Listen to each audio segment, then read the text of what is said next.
मसाली जुड़ी ये पेचाल जीवंता पड़ी देसी का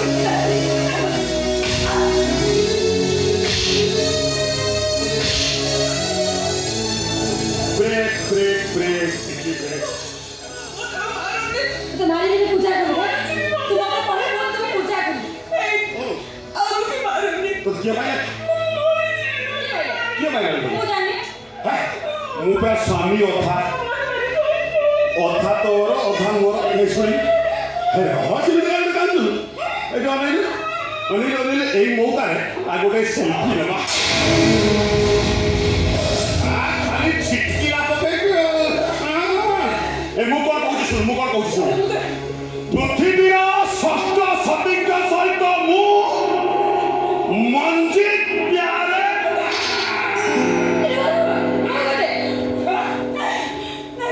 প্যারে ଆଉ ସୁଯୋଗ ମିଳିବନି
ରାତି ଅଧଟାରେ ବିନା କାରଣରେ ମୋତେ ମାରୁଛୁ କାହିଁକି? ସ୍ୱପ୍ନରେ ସାପ କାମୁଡ଼ିଲେ ଯଦି ଦାନ୍ତ ଦାଗ ନଥାଏ, ସ୍ୱପ୍ନରେ ନିଆଁ ଲାଗିଲେ ଯଦି ପୋଡ଼ା ଦାଗ ନଥାଏ, ତାହେଲେ ସ୍ୱପ୍ନରେ ଖାଇଥିବା ମାଡ଼ ଦାଗ ତୋ ପିଠିରେ ଆସିଲା କୋଉଠୁ? ଭାଇ ଆମ ଘର ମାର୍ବଲ ଚଟାଣ ହେଲେ ମୋ ଶାଶୁ ଘରେ ଦେଖ ତ ଦେଖେ ଗ୍ରାନାଇଟ୍ ବିଛା ହେଇଛି। ଆମ ଘର ରୁମ୍ରେ ଏସି ହେଲେ ଏଠି ସେଣ୍ଟ୍ରାଲ ଏସି। ଆମ ଘର ସପନ ତାଙ୍କ ଘର ସପନ ଭିତରେ ନିଶ୍ଚୟ କିଛି ପାର୍ଥକ୍ୟ ରହିବ ନା?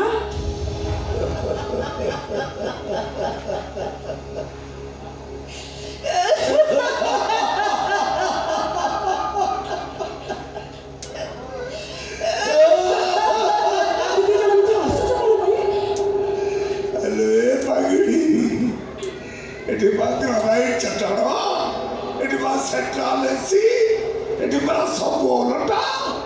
ଏଠି ସ୍ୱପ୍ନ ଦୌଡ଼େ, ସ୍ୱପ୍ନରେ ନିଆଁ ଲାଗେ, ସ୍ୱପ୍ନରେ ଦାଗ ବସେ।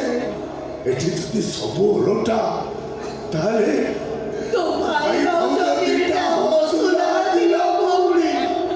କହୁଛରେ କାନ୍ଦୁଛନ୍ତି।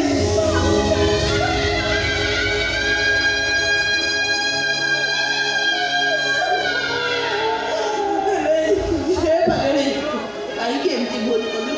କାହିଁକି ଜାଣି ଶୁଣି ସାପ ଆ ଭିତରକୁ ପଶିଗଲୁ? କ'ଣ ହବ ଏବେ? କିଏ ବଞ୍ଚେଇବ ତୋତେ? ତୁ ଲୁଚେଇଲେ ମୁଁ କ'ଣ ଜାଣିପାରୁନି? ତୋ ସ୍ୱାମୀ ଶ୍ୱଶୁର ମୋ ଉପରେ ପ୍ରତିଶୋଧ ନେବା ପାଇଁ ତୋତେ ପ୍ରତି ହିଂସା ନିଆଁରେ ଜାଳୁଛନ୍ତି ସେମାନେ।